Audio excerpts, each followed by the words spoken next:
Hi good morning जी, क्या हाल चाल है भाई। गेट 2025 कल पेपर हुआ था हमारा। ये एक्सेल लाइफ साइंस की बात कर रहे हैं। पार्ट 1 पार्ट 2 हम कल कर चुके थे, आज कर रहे हैं पार्ट 3। यहाँ हम लोग बॉटनी, जियोलॉजी, बायोकेमिस्ट्री, माइक्रोबायोलॉजी के मिक्स क्वेश्चन देख रहे हैं। भाई क्वेश्चन तुम लोग दे रहे हो मुझे, जैसे भी टुकड़े मेरे पास आ रहे हैं उन्हें जोड़ करके जो मैं कहानी देख पा रहा हूँ मैं आपको समझा रहा हूँ। अल्टीमेटली लॉजिक ये है कि आने वाले एग्जाम में हमें फ़ायदा मिल जाए इन टॉपिक्स का, और इसीलिए मैं ये भी बोल रहा हूँ कि सॉल्यूशन देख करके बहुत एक्साइट मत होना और बहुत डिप्रेस भी मत होना। Just take it easy. चलिए आई फ्लाई के सेफ तरीके से, मतलब short, accurate, fast, efficient way में काम शुरू करते हैं। एक क्वेश्चन दिया हुआ था कि इंडियन एनिमल्स के मामले में कि भाई कौन सा क्रिटिकली एंडेंजर्ड बताया गया है IUCN के द्वारा। ऑप्शन में है Indian rhinoceros, clouded leopard, Nicobar श्रू और नामदापा फ्लाइंग स्क्विरल। भाई देखिए, जहाँ तक नामदापा फ्लाइंग स्क्विरल की बात है तो ये अरुणाचल प्रदेश में नामदापा नेशनल पार्क में पाई जाती है और इससे क्रिटिकली एंडेंजर्ड घोषित किया गया है क्योंकि इसके पास रहने की बड़ी दिक्कत है, हैबिटेट लॉस है, लोग इसका हंट भी करते हैं। जबकि इंडियन डायनासोर्स और क्लाउडेड लेपर्ड और निकोबार श्रू ये सब के सब असल में वनरेबल कैटेगरी में हैं। मतलब खतरा है इन्हें, बट ऐसा भी नहीं कि नियर फ्यूचर में एक्सटेंट होने वाले हों। तो इस क्वेश्चन के लिए जो करेक्ट आंसर है वो है आपका नामदापा फ्लाइंग स्क्विरल।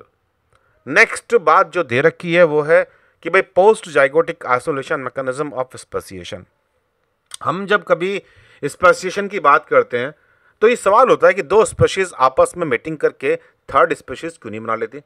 हालांकि प्रकृति में हमने देखा है कि गधा और घोड़ा मेट करने पर खच्चर पैदा कर सकता है, लेकिन आप जानते हो ना, खच्चर अपने खुद के बच्चे पैदा नहीं कर सकता।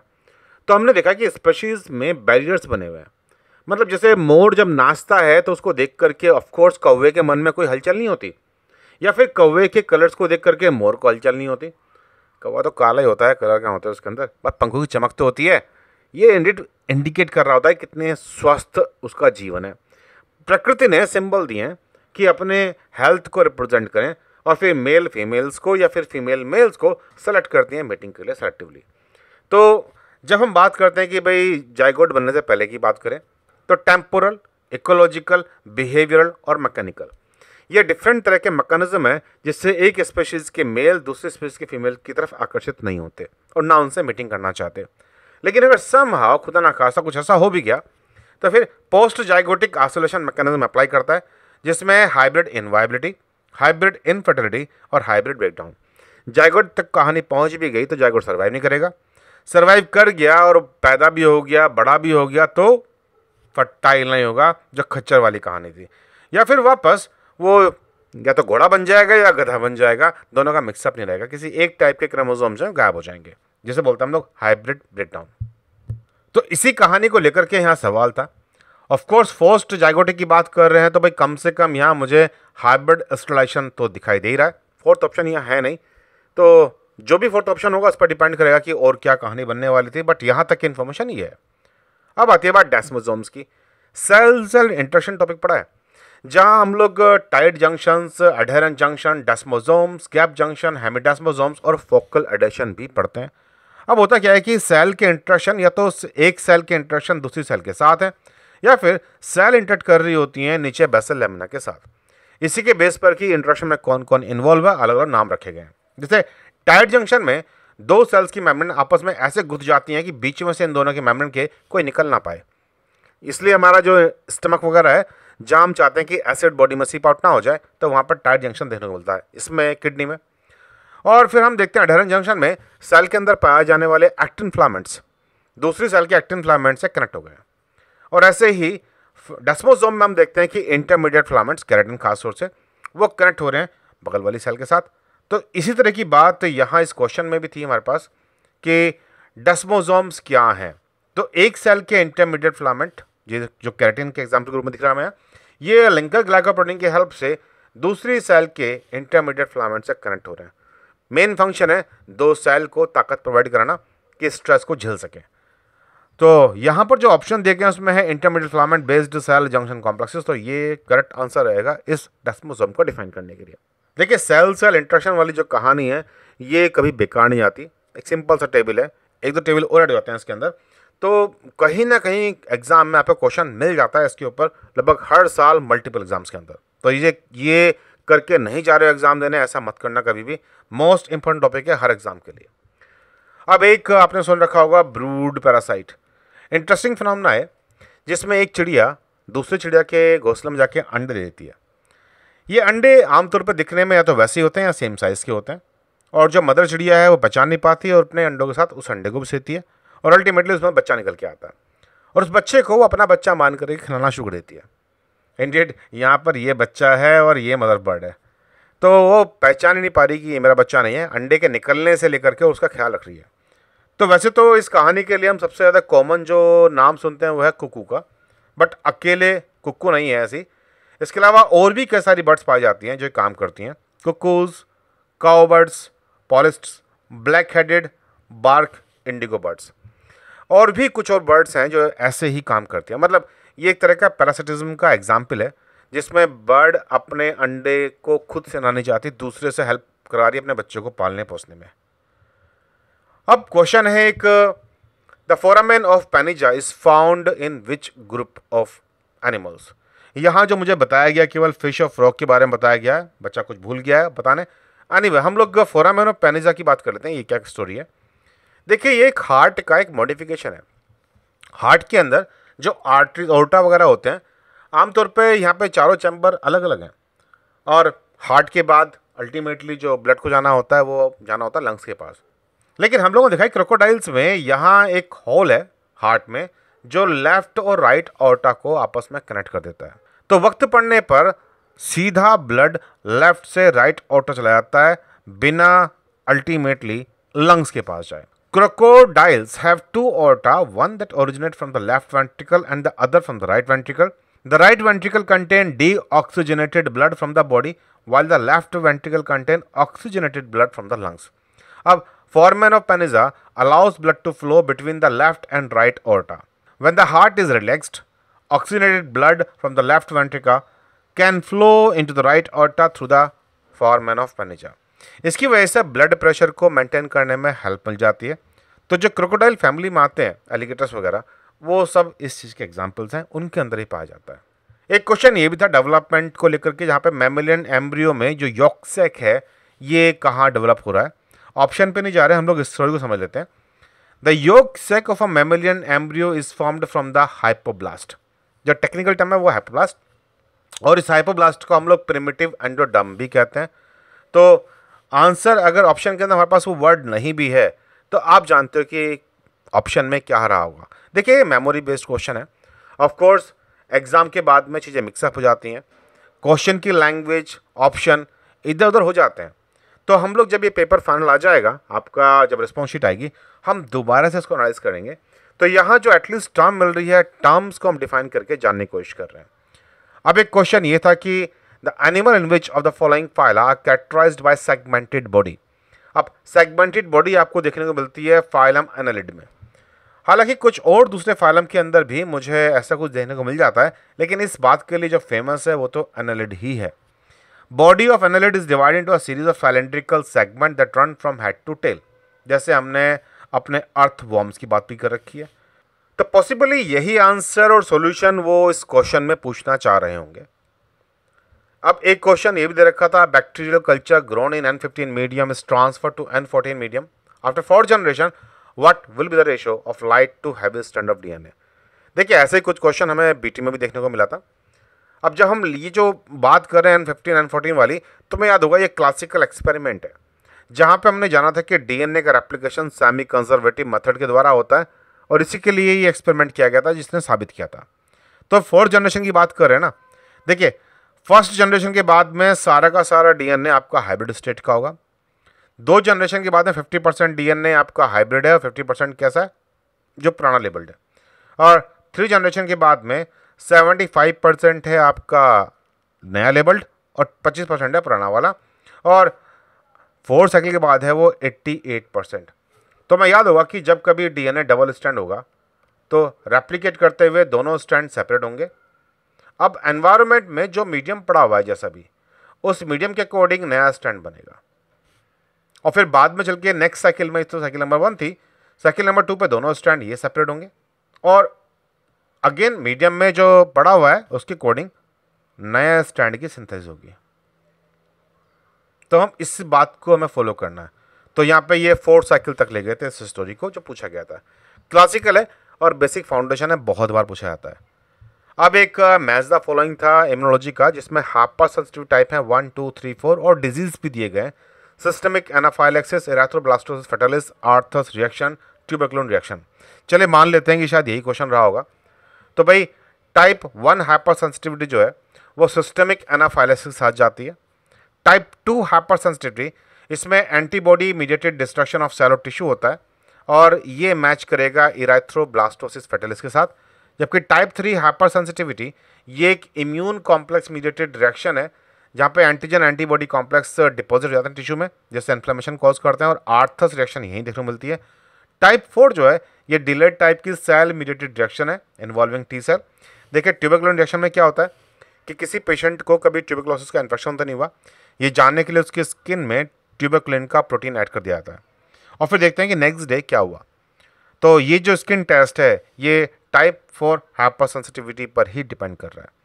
तो ये इसके करेक्ट मैच थे। यहाँ देखिए, यहाँ क्लियर नहीं है कि एग्जैक्टली यही पूछा गया था या नहीं, लेकिन अगर ये कहानी है तो देखिए इम्यूनोलॉजी में ये एक हाइपर सेंसिटिविटी का टेबल है, एक जो क्यूबी नाम की इम्यूनोलॉजी की बुक है, उसमें से टेबल को निकाल लो और ये टेबल बड़ा काम का है। इसमें टाइप 1, टाइप 2, टाइप 3, टाइप 4 इनमें क्या कंपोनेंट इस्तेमाल होते हैं, कहाँ पे IgE इस्तेमाल है, कहाँ पर IgG या IgM कॉम्प्लेक्स इस्तेमाल है, जो ये ब्लड ट्रांसफ्यूजन वाली कहानी होती हैं ये कहाँ पर है। तो उसमें कैरेक्टरिस्टिक, बेसिक और बीमारियों के नाम सब एक छोटे से टेबल में दे रखा है, तो सबसे आसान है उसके थ्रू याद करना। अब एक टेक्निक पर क्वेश्चन था, ये पूछा गया था कि इनमें से कौन सी टेक्निक ज़्यादा सेंसिटिव मानी जाती है इम्यूनो एसे के लिए। फ्लोरेसेंस इम्यूनो एसे है और रेडियो इम्यूनो एसे है। तो भाई एक सिंपल सी बात मान लो, जहाँ कहीं भी रेडियो वर्ड आ जाए तो प्लीज़ इसको प्रायोरिटी पे देना। रेडियो एक्टिविटी जो है ज़्यादा सेंसिटिव दिखाती है एज़ कम्पेयर टू फ्लोरेसेंस के। फ्लोरेसेंस जब एक मात्रा से ज़्यादा अच्छा दिखाई देगा तभी विजिबल होगा आपकी आंखों को या फिर सेंसर को। लेकिन रेडियो एक्टिविटी तो ऐसी होती है कि अगर सिंगल आयन भी मौजूद है, एक एटम आइसोटॉप, तो वो भी अपना इम्पैक्ट छोड़ जाएगा। रिया में हम लोग असल में एंटीबॉडी या एंटीजन को हम लोग टैग कर लेते हैं, इसके ऊपर हमने रेडियो आइसोटॉप लगा रखा है और फिर हम लोग इम्यूनो एसे की कार्रवाई शुरू करते हैं। फिर बाद में डेवलपमेंट करने के लिए हम इसको देखेंगे कि रेडियो एक्टिविटी कहाँ कहाँ आई। तो यहाँ बहुत बढ़िया अमाउंट में मेरा टारगेट सैंपल अपना सिंबल छोड़ेगा रेडियो एक्टिविटी के रूप में, जिससे हम लोग नेगेटिव प्लेट पर जनरेट करेंगे, जिससे आप ऑटो रेडियोग्राफ भी कहते हैं। तो यहाँ खतरा बहुत सारा है क्योंकि आप रेडियो एक्टिविटी का इस्तेमाल कर रहे हो, लेकिन फिर सेंसिटिविटी भी ज़्यादा अच्छी है इसकी। अब जो दूसरा है फ्लोरेसेंस इम्यूनो एसे, ये एज़ कम्पेयर टू रिया के ये थोड़ा आसान है करने में, खतरा कम है। भाई रेडियो एक्टिविटी आप जानते हो कि हमारे लिए नुकसानदायक होती है, बट यहाँ फ्लोरेसेंट टैग का इस्तेमाल किया गया। इंडिड ये फ्लोरेसेंस होने की वजह से जब तक अच्छी खासी मात्रा में ये नहीं चिपके होंगे एंटीबॉडी जिनके पास फ्लोरेसेंट टैग है, तब तक हम पकड़ नहीं पाएंगे।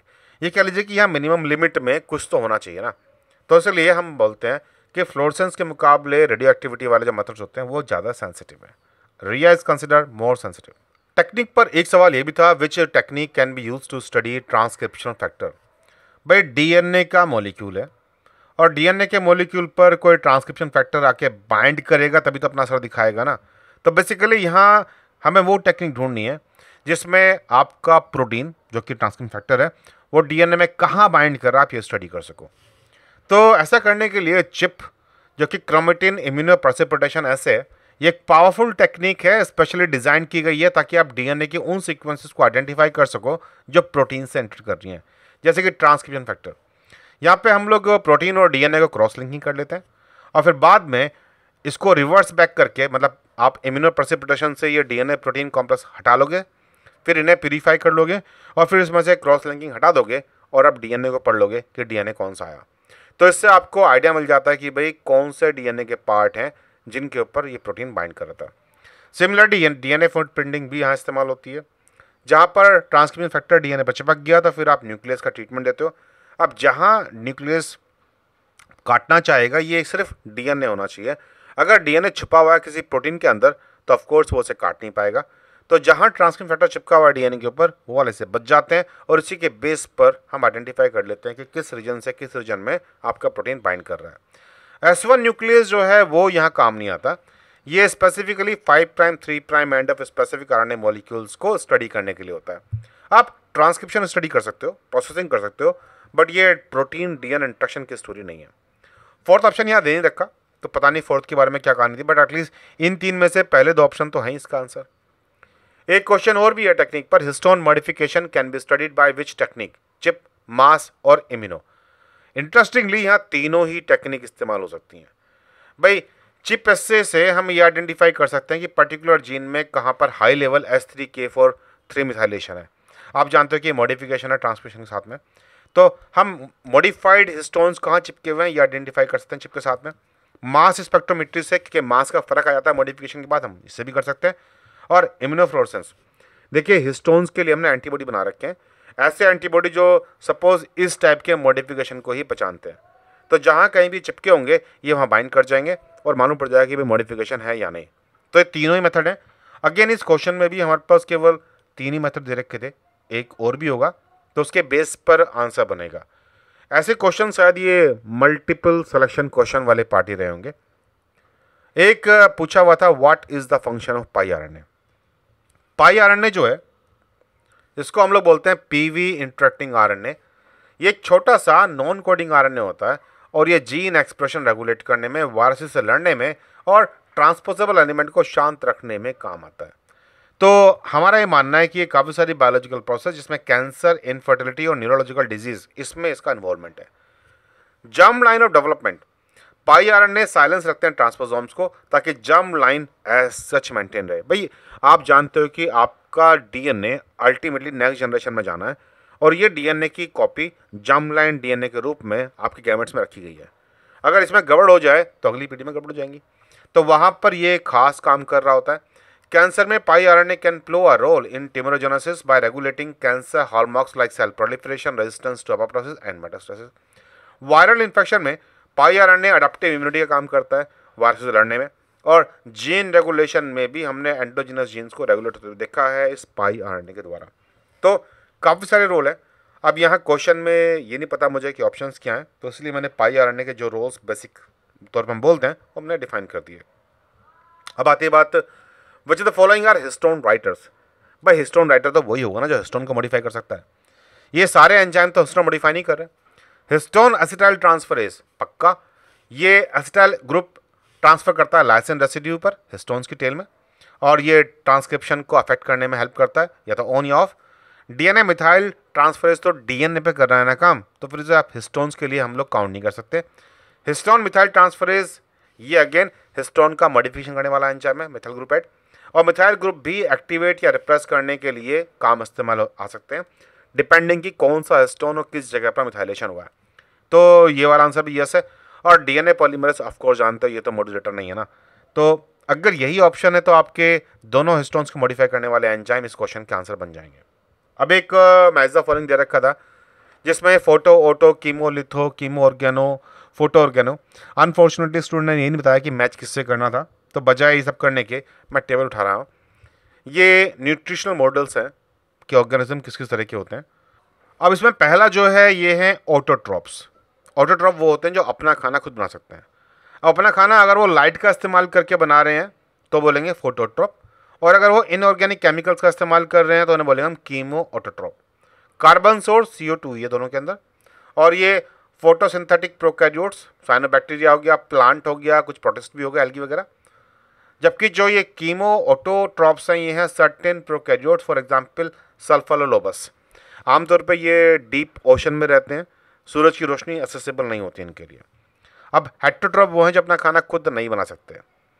इसमें फोटो हेटरोट्रॉप जो एनर्जी के लिए लाइट का इस्तेमाल करेंगे, लेकिन कार्बन सोर्स के रूप में इन्हें ऑर्गेनिक कंपाउंड चाहिए। कुछ प्रोकैरियोट्स जैसे कि रोडोबैक्टर या फिर क्लोरोफ्लेक्सस, ये इस तरह के एग्जांपल्स हैं।